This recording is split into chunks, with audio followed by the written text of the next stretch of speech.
전문가에게도 휘둘릴 필요가 없고 나의 감정, 나의 느낌을 존중하는 것, 곧 나 자신을 존중하는 것. 예, 그게 감상의 가장 중요한 걸음이다.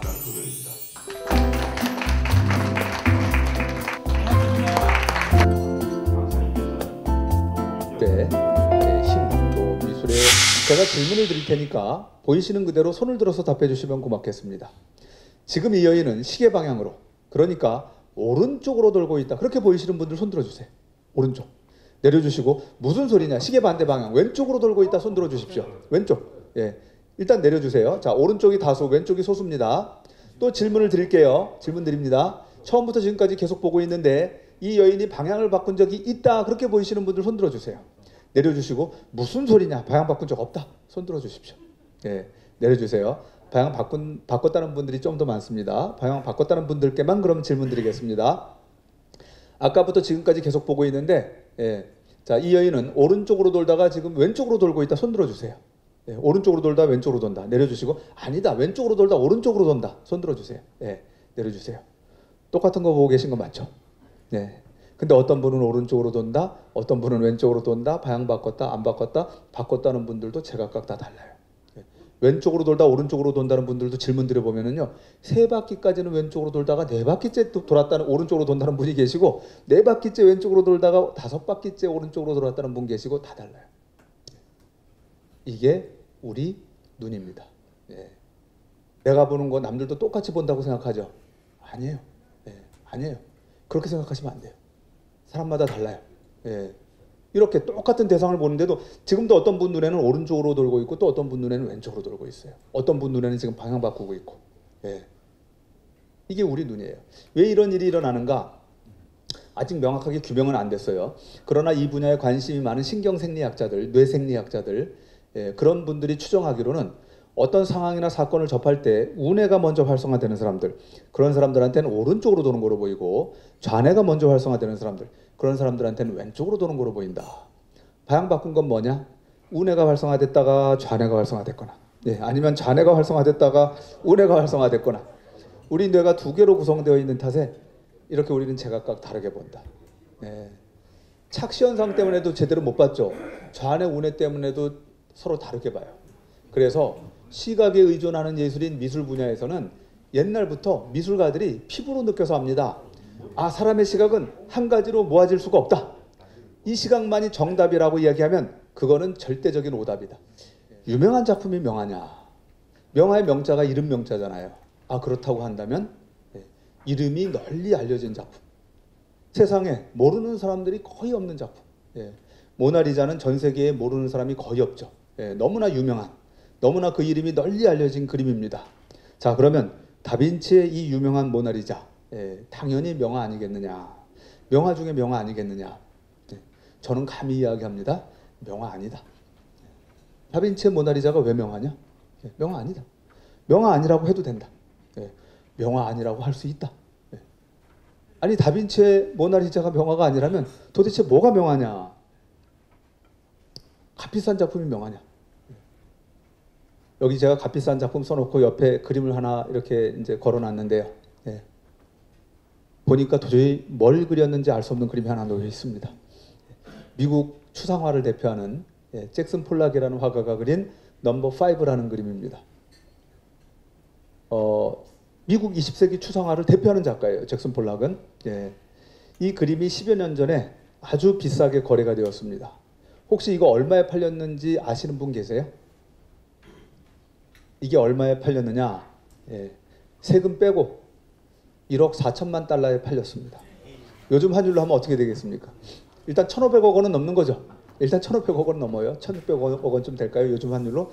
어쨌든 20세기 추상화가가 그린 그림 한 점이 1,500억 원이에요. 자,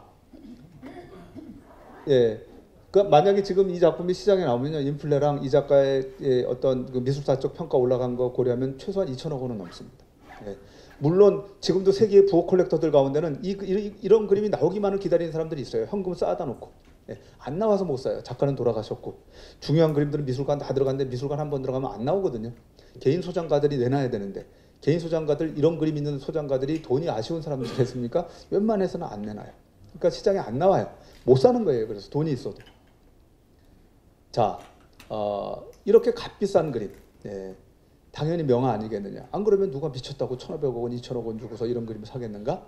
예, 저는 감히 이야기합니다. 명화 아니다. 예, 명화 아니라고 해도 된다. 명화 아니라고 할 수 있다. 아니 이렇게 값비싼 그림도 명화가 아니라면 시장의 평가도 그렇게 믿지 못하겠다면 예, 뭐가 명화냐? 특이한 작품, 기발한 작품, 남다른 아이디어, 철학, 사유가 돋보이는 작품. 그러면 그런 작품들이 명화냐? 근데 이거 보니까 그림은 아니죠. 예, 명작이냐? 입체 작품입니다. 예, 명작이냐? 이 작품을 좀 설명을 드리면요. 이탈리아 출신의 작가입니다. 피에로 만존이라는 사람이 만든 건데 제목은 메르다 다르티스타입니다. 메르다 다르티스타. 보니까 캔이에요. 이 작가가 이 캔을 직접 만들었나? 예. 굳이 캔 만들 이유가 어디 있습니까? 지금도 매일같이 공장에서 엄청난 숫자의 캔이 생산이 되는데요. 예. 더군다나 이 작가의 아버지가 캔 공장 사장님이셨습니다. 예. 작가가 아버지한테 가서 이야기합니다. 아버지, 깡통 90개만 주세요. 작품 하렵니다. 어서 가져가라. 90개 갖고 왔어요. 그걸 갖고 뭘 했느냐? 여기 보시면 30g이라고 쓰여 있죠. 예. 30g의 내용물을 넣었어요. 90개에다가. 예. 그래서 39, 27 도합 2.7kg의 내용물을 넣었어요. 그걸 자기 전시에 내놨습니다. 이 작품을 보고는 유명하다는 미술관, 유명하다는 콜렉터들이 다 달라붙었어요. 얼마 받고 팔았느냐? 내용물이 30g이라고요. 금 30g 값 받았어요. 예. 앞다퉈서 금 30g 값밖에 안 하느냐? 앞다퉈서 달려들어서 다 사갔습니다. 그래서 젊은 작가 전시에서는 진짜 보기 드문 일이 일어났어요. 90개나 되는 작품이 솔드아웃 돼버렸습니다. 작가가 안타깝게도 29살에 세상을 떠나는데 예, 그러니까 이제 그 전에 만든 작품이죠. 예, 젊은 작가가 90개나 되는 작품을 다 팔아버렸어요. 지금 보시는 이 사진은 뉴욕 모마에 소장된 작품을 찍은 사진입니다. 모마라고 하면 세계 최고의 현대미술관이거든요. 거기에 상설로 전시돼요. 절대 수장고 안 내려가요. 이거 보려는 사람들이 계속 찾아오기 때문에 모나리자처럼 수장고 안 내려가고 계속 전시장에 이렇게 설치돼 있어요. 예. 한마디로 영화에 비유하자면 아카데미 이 나무주연상 혹은 뭐 여우주연상 주연상 받은 거나 마찬가지인 작품이에요. 자, 도대체 이 안에 뭐가 들어있길래 그 유명하다는 미술관, 그 유명하다는 콜렉터들이 이렇게 다 달라붙어서 이 작품을 사갔을까? 물론 지금은 금 300g 값 줘도 살 수 없는 작품이지만 이 안에 혹시 뭐가 들어있는지 아시는 분 계십니까? 이탈리아어로 써놔서 우리가 알기가 어려운데 메르다 다르티스타 이렇게 쓰여 있죠. 여기 근데 다르티스타 가만히 보면 예, 여기 D하고 아르티스타가 분리가 됩니다. 아르티스타, 예, 아티스트란 말이겠죠. 예, 아티스트 미술가 작가의 메르다 똥입니다. 작가의 똥 30g. 그러니까 작가는 이 작품 하기 위해서 예, 화장실 갈 때마다 저울 들고 갔겠죠. 정확하게 30g 떠야 되니까. 예, 근데 하루 이틀에 해결이 안 되겠죠. 90개나 되는 작품 하려면. 예. 그래서 몇 날 며칠 고생해서 이 작품 만들었습니다. 이 작가가 왜 이런 작품을 만들었는가? 그건 좀 제가 설명을 드려야 될 것 같은데 이 작가의 평생의 화두가 뭐였냐면 이 세상에 의미 없는 것은 없다. 이 세상에 가치 없는 것은 없다. 그런데 가만히 보면 사람들이 자기한테 필요하면 의미 있다, 가치 있다 그러고 자기한테 필요 없으면 의미 없다, 가치 없다 그러더라. 그렇게 의미를 자의적으로, 임의적으로 부여하더라. 그런데 그렇게 부여된 의미가 세월이 흐르다 보면 어떤 공동체에서는 절대 불변의 법칙, 도구마가 되어버립니다. 전통의 도구마가 되고 종교의 도구마가 되고 이념의 도구마가 돼요. 그래서 절대 바꿀 수 없는 게 되어버립니다. 예. 그렇게 도구마가 돼서 사람들을 억압을 해요. 세상은 변했는데 예, 그 법칙은 변하지 않았어요. 그래서 사람들을 억압을 해요. 그리고 세월이 흐르고 역사가 발달하면서 물질 문명이 발달합니다. 산업화가 이루어지고 자본주의가 발달합니다. 그러면서 모든 의미와 가치가 돈이라는 거로 다 획일화되어 버려요. 그래서 값 비싸면 의미 있고 가치 있는 게 되고 값 싸면 의미 없고 가치 없는 게 됩니다. 그렇게 획일화가 돼서 또 우리를 억압합니다. 작가는 이 작품을 통해서 우리에게 묻습니다. 왜 우리가 의미를 찾고 의미를 부여했느냐? 행복해지기 위해서, 행복하게 살기 위해서. 그런데 그게 도구마가 돼서 우리를 억압하고 그게 획일화가 돼서 우리를 억압한다면 그게 진정한 의미냐? 혹시 우리가 지금 의미라고 떠받들고 살고 있는 것들이 우리를 억압하고 있는 건 아니냐? 우리 늘 깨어있는 의식으로 살자. 네. 그런 메시지를 전해주는 작품이 바로 이 작품입니다. 자, 이렇게 남다른 철학과 아이디어를 보여주는 작품, 예, 이런 작품이 그럼 명화냐? 명화 아니다. 명화 아니라고 해도 된다. 명화 아니라고 할 수 있다. 아니, 유명한 것도 명화가 아니고 값비싼 것도 명화가 아니고 이렇게 남다른 아이디어와 사유를 보여주는 것도 명화가 아니라면 도대체 당신이 말하는 명화는 뭐냐? 제가 말하는 명화는 아주 단순합니다. 예, 명화란 다른 게 아니다. 나에게 감동을 주는 그림이다. 저는 이 세상에 두 가지 종류의 명화가 있다고 생각합니다. 첫째, 전문가들이 명화라고 하는 명화. 아까 보신 작품들은요, 다 미술사학자들, 미술평론가들, 전문가들이 명화라고 하는 작품들이에요. 그리고 나에게 감동을 주는 그림. 너무 나에게 감동을 줍니다. 그거 보고서는 너무 좋아요. 그런데 전문가가 보더니 삼류화가 그림이네. 혹은 이게 이발소 그림이네. 그렇게 이야기합니다. 그런데 나는 감동을 받아요. 내가 볼 때는 너무 그림이 좋아요. 예뻐요. 우리 집에 그 그림 걸어놓고 싶어요. 전문가들은 무시하지만. 자, 이렇게 전문가들이 명화라고 하는 명화와 나에게 감동을 주는 그림, 이 두 가지 가운데 감상자로서 나에게 보다 더 소중한 명화는 뭐냐? 바로 나에게 감동을 주는 그림입니다. 이게 진정한 명화예요. 나에게 감동을 주는 그림이다. 우리가 왜 예술 감상을 합니까? 감동을 얻기 위해서예요. 감동을 받기 위해서입니다. 왜 감동을 받는 게 그리 좋습니까? 감동을 받는다는 것은 내 안에서 어떤 강렬한 느낌이 일어나는 거죠. 너무 느낌이 강렬해갖고요. 막 이 감정이 복받쳐서 막 눈물이 터져 나오기도 합니다. 또는 너무 막 이 감정이 복받쳐갖고요. 온몸에 소름이 돋아요. 너무 아름답습니다. 저 밤하늘의 은하수가 막 소름이 돋아요. 너무 감동받아갖고 막 노래를 듣는데, 음악을 듣는데 막 나도 모르게 눈물이 흘러요. 이렇게 강렬한 느낌이 내 안에 일어나면요. 어떤 일이 일어나느냐? 주체가 회복이 됩니다. 주체가 살아나요. 이 강렬한 느낌의 주인이 누굽니까? 나 자신이죠. 잊고 있던 나 자신이, 잊고 있던 주체가 되살아납니다. 그래서 그 감동을 받으면서 우주와 내가 하나가 되고, 내가 우주의 중심이 되고, 영혼과 찰나가 하나가 되는 경험을 하게 돼요. 그 중심에 내가 있습니다. 그렇게 내가 되살아나요. 내가 이 우주의 주인이 돼요. 그런 경험을 하게 해주는 게 감상이거든요. 그게 예술 감상입니다. 예술 감상의 의미가 있는 것이, 예술 감상의 의미가 있는 것이 바로 그런 부분이거든요. 물론 감상에는 어떤 지적인 그런 인식의 지평을 넓히는 이런 부분도 포함이 됩니다. 하지만 그것보다 더 중요한 것은 내가 느낌을 얻는 거예요. 감상의 본질은 느끼는 겁니다. 아는 거는 그 다음 문제예요. 느끼는 겁니다. 느낌이 중요해요. 그래서 그 미술 감상을 할 때는 공부하는 것도 좋지만 일단 내 느낌을 쫓아가는 것이 중요하다. 내가 보고 싶은 그림, 내가 좋아하는 화가, 내가 좋아하는 스타일의 그림을 찾아보시는 것이, 그것이 가장 현명한 미술 감상의 첫걸음이라고 할 수 있습니다. 그래서 이렇게 내가 좋아하는 그림들과 아주 거리감 없이 어떤 방해하는 장애도 없이 만나게 되면은요, 사람들에 따라서는 스탕달 신드롬이라는 이런 신드롬을 경험하는 분들이 계세요. 음악에서도 보고가 잘 안 되고, 뭐 문학에서도, 연극에서도, 영화에서도 보고가 안 되는데 희한하게 미술 분야에서만 계속 보고가 되는 증상입니다. 미술의 감동이 너무 커갖고요, 신체적으로 어떤 병적인 증상이 나타나는 거예요. 이걸 스탕달 신드롬이라고 합니다. 이건 미술에서만 나타나요. 다른 예술에서는 안 나타나요. 그 사례를 반고흐를 통해서 좀 말씀드리겠습니다. 지금 보시는 그림은 렘브란트가 그린 유대인 신부라는 아주 유명한 걸작인데요.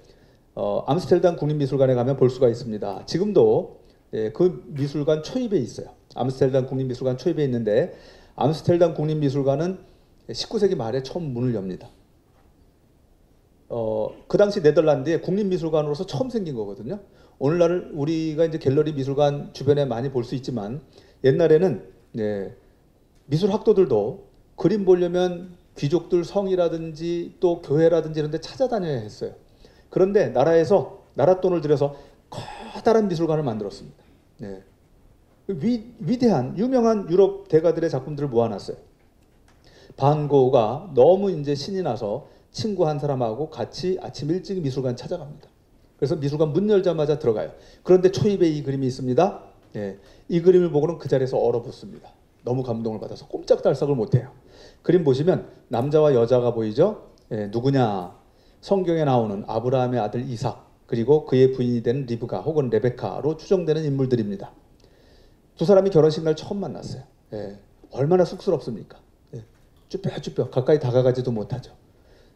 그러니까 하객들이 막 부추기죠. 이제 신랑 신부인데 좀 다정하게 말도 나눠보고 서로 좀 껴안기도 해라. 막 부추깁니다. 그러니까 남자로서 신랑이 먼저 용기를 냅니다. 신부 어깨에 손을 얹고는 자기 품으로 살포시 잡아 끕니다. 예. 낯선 남자 품에 안기려니까 신부 뺨을 보세요. 너무 부끄러워서 빨개졌습니다. 예. 그런데 그냥 낯선 남자가 아니죠. 이제 내가 영원히 믿고 의지할 나의 낭군입니다. 예. 은근히 그 품으로 다가갑니다. 이렇게 사랑이 싹트는 선남선녀의 모습을 아주 아름답게 묘사한 걸작이 바로 렘브란트의 이 유대인 신부입니다. 이 그림을 보고는 반 고흐가 꼼짝달싹을 못하는 거예요. 같이 갔던 친구가 계속 기다리다가 답답해서 이야기합니다. 아니 이 미술관은 얼마나 큰데 오늘 하루 종일 돌아도 이 작품들 다 못 볼 판인데 이것만 계속 보고 있으면 어떡하냐. 그만 보고 다른 거 보자. 그랬더니 반 고흐가 친구한테 이야기합니다. 예, 너 먼저 봐. 예, 내가 다 봤다 싶으면 네 뒤 쫓아갈게. 예, 하는 수 없이 친구가 먼저 돕니다. 예, 그런데 아무리 돌아도 반 고흐가 쫓아오지를 않아요. 예, 그래서 계속 어쩔 수 없이 혼자 돕니다. 예, 봐야 될 거 너무 많으니까 결국 그러다가 폐간 시간이 다 되어버렸습니다. 이제 돌아가야 돼요. 그런데도 반 고흐가 안 보입니다. 그래서 반 고흐를 찾아 나섰다가 혹시나 싶어서 아까 이 그림이 있는데 가봅니다. 세상에 아침부터 폐간 시간까지 반 고흐가 이 그림만 보고 있는 거예요. 그랬더니 친구가 반 고흐한테 이야기합니다. 너도 참 대단하다. 네. 어떻게 그림 하나를 하루 종일 볼 수 있느냐. 네. 그러나 어떡하니 이제 폐간 시간이다. 우리 나가야 된다. 그랬더니 반 고흐가 미술사에 남는 유명한 이야기를 그 친구한테 합니다. 이 미술관에서 나가지 않고 2주 동안 이 그림 계속 볼 수 있게 해준다면 내 목숨에서 10년을 떼어주겠다. 2주 하고요. 10년을 맞바꾸겠다는 겁니다. 이 그림 보는 감동, 그 감동을 계속할 수 있는 2주가 그냥 살아가는 10년보다 훨씬 낫다는 거죠. 이렇게 그림이 주는 감동으로 인해서 옴짝달싹 못하고 돌부처가 되어버리는 이런 현상, 스탕달 신드롬의 가장 가벼운 증상입니다. 좀 더 심한 증상으로 가면은요, 보고서를 보면 어떤 사람들은 그 감동이 너무 커서 한겨울인데도 막 식은땀이 막 흐르기 시작한답니다. 얼마나 식은땀이 많이 흘렀냐면은 위도 아래도시 다 젖을 정도로 한겨울에 그렇게 땀이 흐르더랍니다. 또 어떤 사람은 너무 감동을 받아서 자기도 모르게 감탄사를 내뱉는다는 것이 비명을 내지르게 됩니다. 멈추려고 하는데도 멈춰지지가 않아요. 주변에서 말리고 막 하는데도 멈춰지지가 않습니다. 그런데 이런 증상들보다 더 심한 증상이 있습니다. 어떤 증상이냐면 감동이 너무 커갖고 심신의 밸런스가 급격하게 허물어집니다. 그래서 우울증에 빠져버려요. 급성 우울증에 빠져버립니다. 이런 분들은 반드시 병원으로 또 가셔야 한답니다. 그리고 가장 심한 증상이 있습니다. 보다가 너무 감동이 커서 그냥 그 자리에서 기절을 해버려요. 그러면 이런 분들도 병원에 가야 된답니다. 이렇게 우울증에 빠진 분들, 기절한 분들은 보통 병원에서 3박 4일 입원 치료받으면 다 낫는데요. 안 낫는 사람은 없답니다. 다 낫는데요. 그런데 병원에 가지 않으면 오래 고생하게 되니까 빨리 병원에 가는 게 좋답니다. 자, 이렇게 예술의 감동이 커서 몸의 신체적인 증상이 나타나는 현상, 그것을 스탕달 신드롬이라고 합니다. 왜 스탕달 신드롬이라고 이름을 붙였냐면은 의사들이 계속 이런 환자들이 병원으로 실려오니까 옛날에도 이런 사례들이 있지 않았겠느냐 자료를 조사하던 중에 스탕달이 쓴 일기를 보게 됩니다. 피렌체 산타크로체 교회에 갔다가 중세 때 화가들의 그림을 보고는 너무 감동을 받아서 반 고흐처럼 하루 종일 서 있습니다. 그런데 이제 돌아갈 시간이 돼서 돌아가려고 하다 보니까 자기 앞에 있던 계단이 파도처럼 춤을 추더래요. 그래서 이거 내가 밟고 내려가다가 굴러떨어져서 죽겠다 그 생각이 들어서 계단을 내려가질 못하고 그 자리에 주저앉아 버렸다. 일기에 그렇게 써놨습니다. 그래서 그 기록을 보고 예전에도 역시 이런 증상이 있었구나. 그래서 스탕달의 이름을 따서 스탕달 신드롬이라고 이렇게 붙였습니다. 그래서 감동을 받기 위해서 하는 것이고, 그래서 무엇보다도 내가 좋아하는 그림을 보는 데서 감상은 출발한다. 예. 그러니까 전문가에게도 휘둘릴 필요가 없고 나의 감정, 나의 느낌을 존중하는 것, 곧 나 자신을 존중하는 것, 그게 감상의 가장 중요한 걸음이다, 이 말씀을 드리고 싶고요. 그렇게 우리가 감상하다 보면 지식도 쌓이게 되고 그만큼 우리 삶의 질도 높아지죠. 이렇게 감동을 얻고 삶의 질을 높일 수 있는 것, 그것이 미술인데,